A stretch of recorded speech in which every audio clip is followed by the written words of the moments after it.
Pro wrestler Jerry Lawler is in the mayor's race. Lawler filed his paperwork today to become an official candidate for mayor of Memphis. After filing his petition, he pulled out a podium says representatives for the Harrington and Sisson campaigns have contacted him, suggesting that he bow out in return for future support. But Lawler says he's in the race for the long run. Daring to do it, and I don't care what the entrenched politicians say, and I don't care what their cronies have to say. Nobody's going to run me out of this election. I'm in it for the duration. Lawler says a well-paid police force and air conditioning in all city schools will be a top priority if he's elected.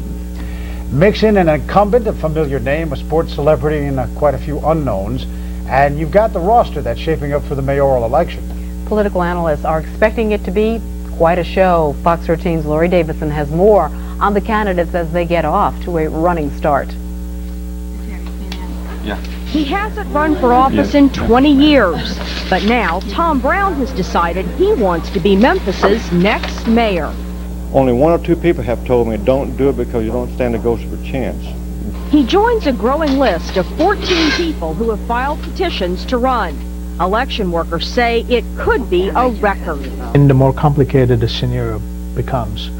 So how do you qualify to be mayor of Memphis? Well, you have to be 23 years old, you have to be a taxpayer here for 5 years, eligible to vote yourself, you have to fill out this petition, get 25 signatures, shell out $100, and you're in the game.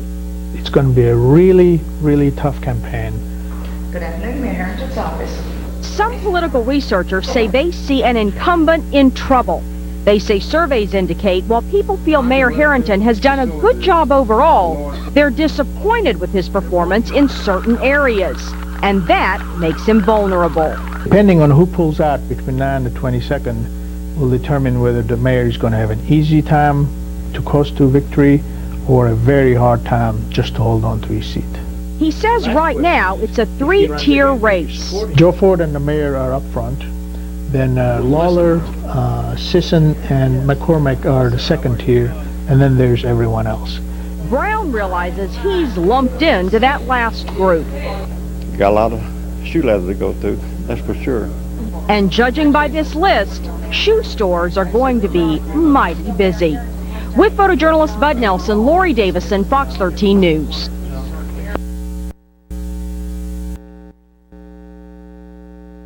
A murder case that started the night after Christmas comes to an end in a Memphis courtroom. And a place being built for baseball is a scene of tragedy today.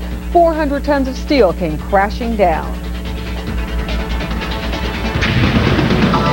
From the Mid-South's news leader, coverage you count on from people you trust. This is Action News 5 at 10.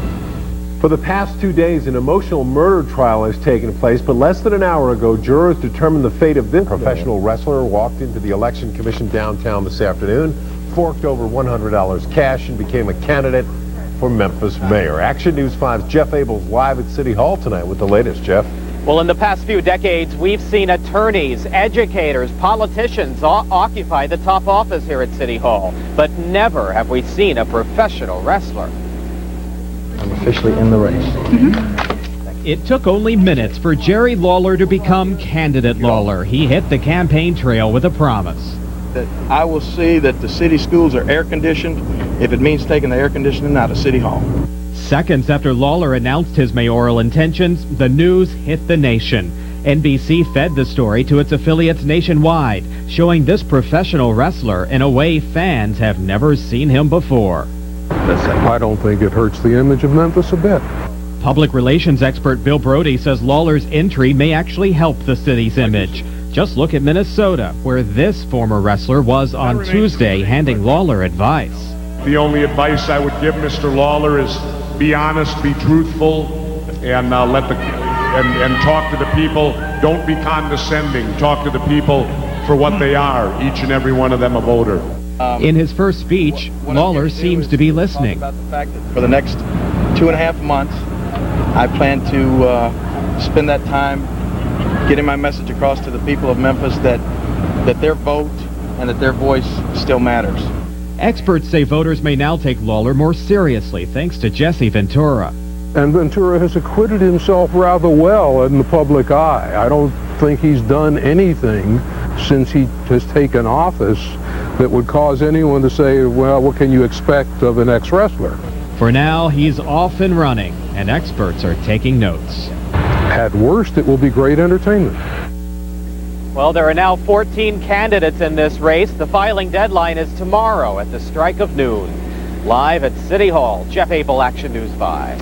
And I'll be down there at noon tomorrow, Jeff. In what's become a bizarre race for mayor, one candidate had a strange proposal for Jerry Lawler today. Robert Prince Mongo Hodges, raising his sticks and canes there, turned in his petition, and afterwards he challenged Lawler to a wrestling match, with the loser forced to leave town.